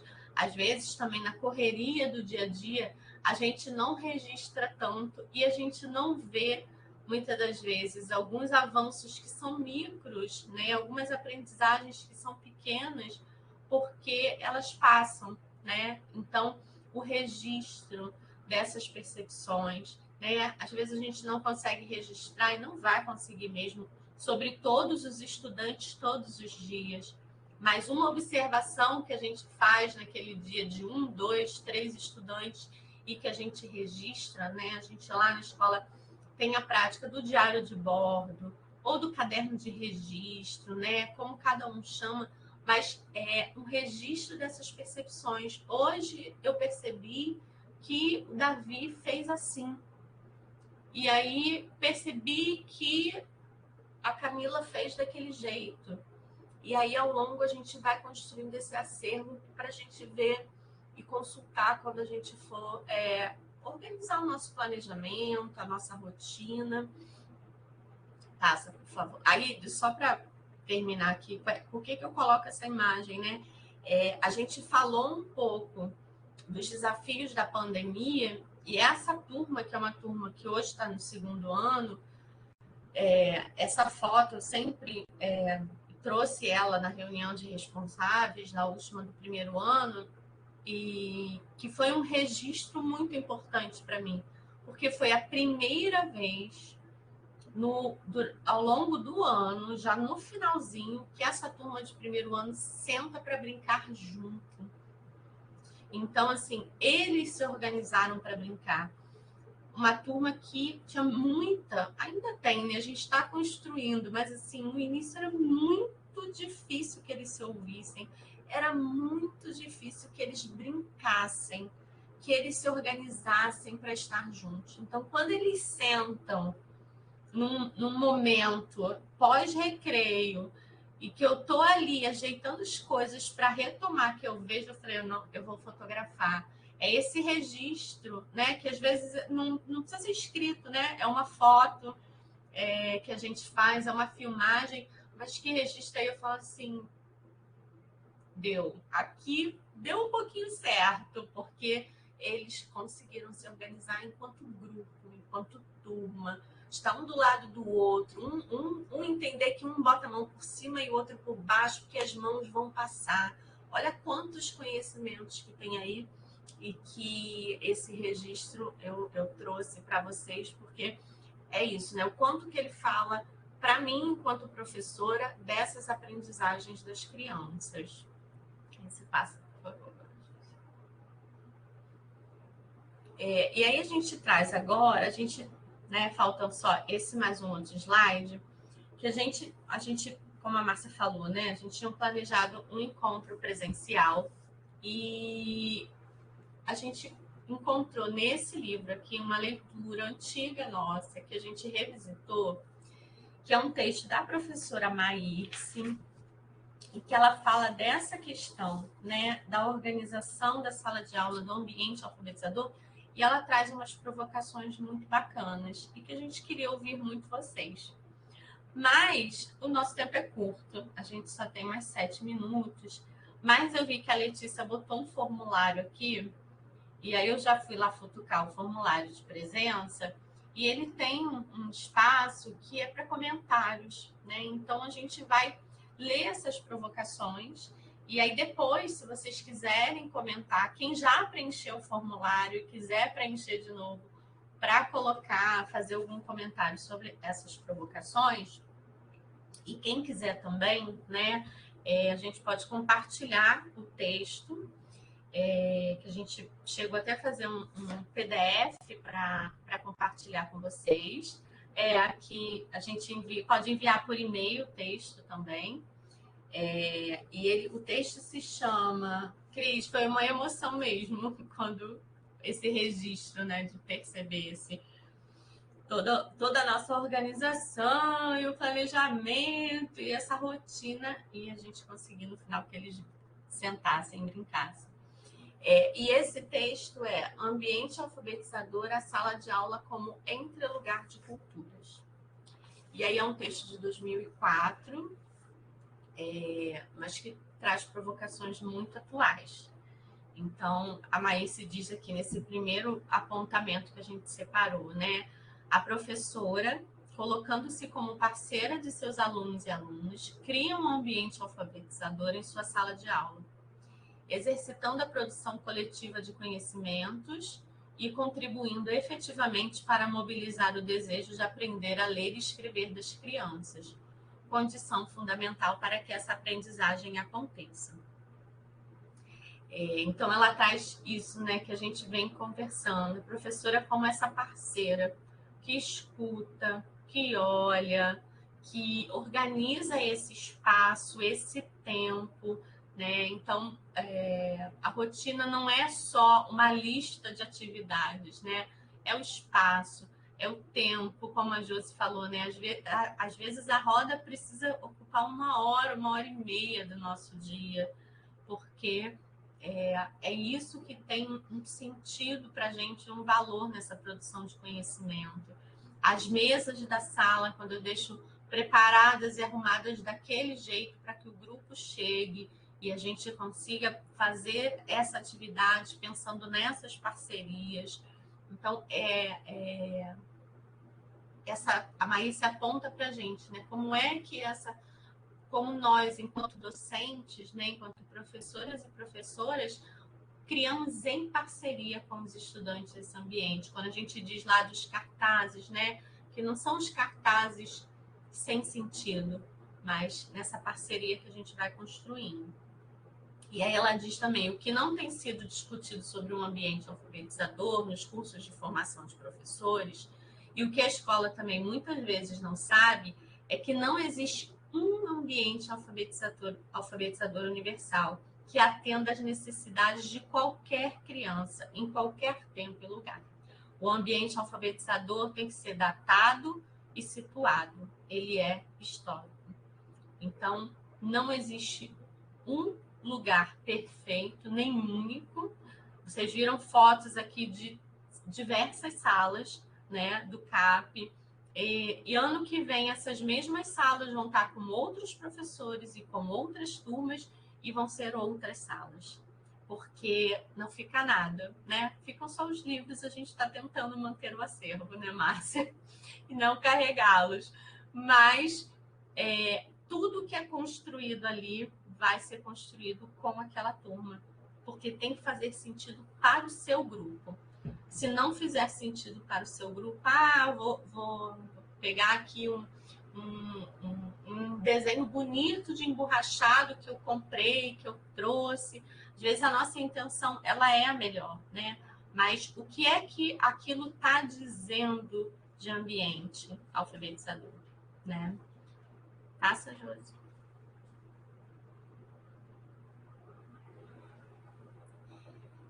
E aí é preciso permitir que isto entre na sala de aula para que a criança que está mergulhada na sua cultura de origem e que naquela cultura se comunica bem, se expressa bem, compreende e é compreendida, venha compreender que tudo aquilo que ela fala pode ser escrito.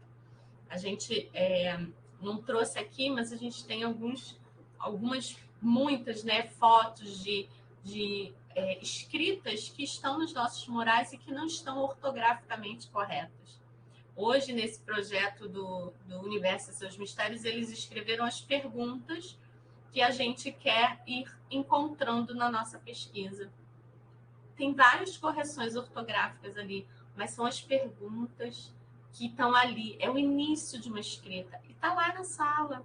Não precisa estar escrito ortograficamente. Se a criança compreende que tudo aquilo que ela fala pode ser escrito, já é um grande passo. Depois a gente vai ajustando, fazendo as revisões, fazendo as correções, mas quantas crianças a gente não encontra no meio do caminho que tem medo de escrever, que não quer escrever, que só quer escrever se for da forma correta, e se não for correto, não escrevo, e se nega, e dizem, eu não sei escrever. E quando a gente assume não sei, quando a criança assume não sei escrever, não sei ler, como é que faz, né? Aí a gente tem que ter um convencimento antes dela aprender, porque ela precisa acreditar. Então, quando a gente tem nesse espaço de que fala, o que eu falo posso escrever, então vamos lá, vamos escrever. E depois a gente vai passando por outros momentos. E aí fica o desafio, né? Que ela diz que é o maior, que é como construir esses ambientes alfabetizadores que contribuam para alfabetizar as crianças das classes populares sem lhes impor valores e formas de ser, fazer, pensar, dizer, que silenciem e apaguem suas próprias formas de ver e estar no mundo. Acho que é por isso que a gente luta todos os dias, é por isso que estamos aqui nós, os 20 às 9 horas dessa segunda-feira, né? Então, como é que a gente faz isso? Sem silenciá-las, né? Mas escutando e construindo junto com elas nessa parceria. Acho que é isso, né, meninos? E aí, Aninha, depois você vê, se alguém quiser, né? Sim. Do livro, a gente tem em PDF. Ela provoca a gente bastante a pensar sobre o que a gente conversou aqui hoje. Meninas, que legal, né? Que encontro gostoso, que conversa boa, que bom ouvi-las, né? Falando das suas práticas, compartilhando com a gente, né? Coisas do cotidiano da escola. Eu acho que o nosso projeto é isso, né? É falar do nosso dia a dia, sem muito blá blá blá, mas falar a nossa verdade, né? Como é que a gente faz para esse encontro, né, com a alfabetização, com as crianças, com os seus saberes, e veio costurando direitinho, né, com a semana passada, com o dia 30, na primeira parte dessa nossa conversa, e hoje a gente fecha assim com vocês, né, já às 9h02. Agradeço muito quem está aqui com a gente até agora, um encontro maravilhoso. Agradeço a cada uma de vocês, né, por partilharem mesmo, pela partilha. Eu acho que é isso. Essa noite de hoje foi uma partilha, né? Muito obrigada, muito obrigada. E uma pena a gente não ter mais um tempo para conversar, né? Mas, como elas disseram, esse encontro foi pensado no momento presencial, que agora a gente espreme nesse tempo mais curto, né? De 2 horas, e traz o máximo que elas puderam trazer, tá? Quero saber se alguém quer abrir a câmera para a gente fazer uma foto. Pode ser, né, um registro dessa noite. E a gente tem esses nossos canais, né, para compartilhar a conversa, que a gente não vai estender agora por conta da hora. Obrigada, gente, por atender, né, por abrir. Eu esqueci de abrir. Por abrir a câmera, e aí fiquem à vontade, tá? Pra gente. A gente está com saudade de se abraçar, né, de estar com vocês. Tem as questões dos feriados, e mais uma vez está chegando outubro e um monte de feriado de novo, né? Então, para o município é mais difícil liberar os professores, a gente está compreendendo isso, né? E estamos lutando para conseguirmos uma data presencial, tá? Porque fica esse gostinho, né, da vontade de conversar. Então, alguém consegue fazer uma foto? Aqui, para mim, ficou todo mundo pequenininho. Para vocês também? Eu acho que é uma... Tem que parar de compartilhar, não é? Deixa eu ver se eu consigo daqui.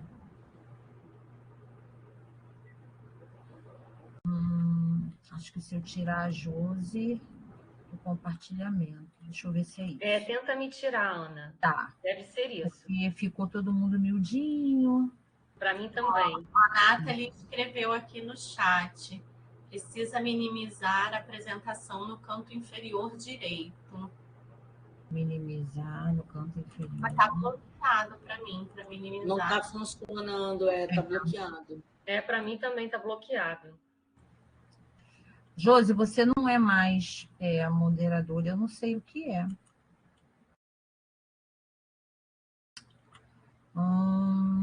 Estou tentando aqui, gente, tá? Só um pouquinho. Minimizar. Eu li em algum lugar aqui, minimizar. A Josi está com uma apresentadora, acho que é só ela que vai poder diminuir isso aí, Josi. Vê se ela você não consegue. está mais. Então, eu vou tornar a Nathalie apresentadora. A Nathalie é muito esperta. Para minimizar a apresentação. Estou tentando aqui. Eu vou tentar botar a Nathalie, que Nathalie você vai saber. Vê, Nathalie. Fui promovida, mas continua bloqueado. Tá bloqueado para mim também. Não sei. Eu também não consigo, gente. Ah, que pena. Eu vou tirar assim mesmo e depois tentar fazer um recorte, alguma coisa. Sorriam. Não sei o que eu vou fazer com essa foto, mas a gente vai tentar, né? Vou lá, vou dar um print da tela e depois mexer. Eu fiz de tudo aqui, gente, não consegui. Ainda estou tentando, mas eu não consegui. Ele fica bloqueado para a gente mexer. Nathalie tentou? Ainda tá bloqueado, eu tirei o print pequenininho. Então Mas tá aí o bom. nome tampa a parte do rosto. Isso. Gente, muito obrigada. Boa noite para vocês. Nós agradecemos muito, tá? Cada um, cada uma.